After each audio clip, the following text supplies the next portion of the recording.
the future MACD indicator, which is offered for various platforms on the TradingFinder website. From this section, you can download the indicator file for MetaTrader 4 and MetaTrader 5 platforms and run it on your chart. Additionally, traders can read this page to learn about the functionality and operation of the indicator.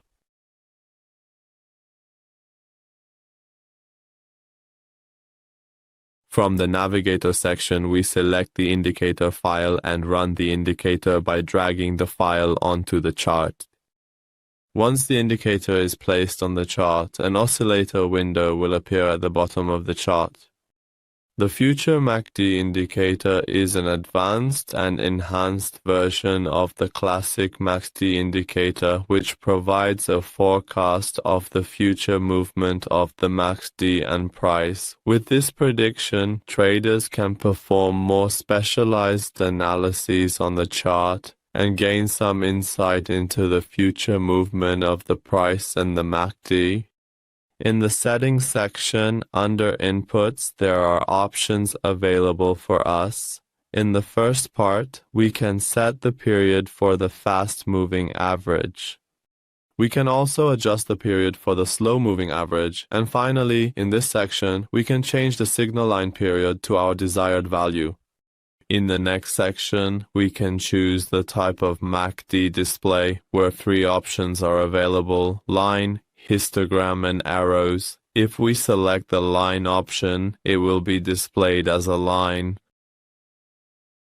If we select the histogram option, the data will be displayed as a series of histogram bars, which makes it easier to see the changes in value over time and helps us quickly identify trends or patterns in the dataset. This visual representation can be especially useful for spotting increases or decreases in the values at a glance. On the other hand, if we choose the arrows option, the main MACD line will be shown as cross markers, which are placed at specific points to highlight important changes or signals in the data. These cross markers can assist us in our analyses by making it easier to pinpoint key moments and make more informed decisions based on the visual cues provided by the chart. In the next section, we can adjust the thickness of the MACD lines, which is set to 1 by default. In the next section, we can set the color of the MACD line.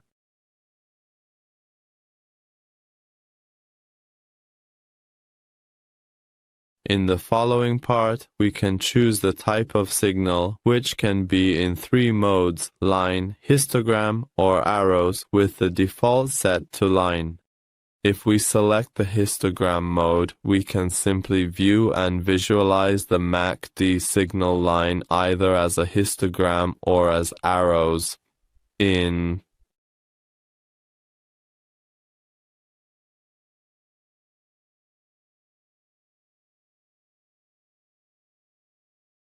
the next section, we can set the thickness of the signal line, and finally, we can change the color of the signal line to any color we like. In the last 2 sections, we can enable or disable alert notifications, and in this section, we can activate email alert notifications. If we set this option to true, we must have already completed the email settings in the Tools section under Options. Well, friends, we've reached the end of this indicator tutorial. I'd be very happy if you could kindly share your valuable comments and thoughtful suggestions with us, especially about our content or anything you'd like to see in the comments section below.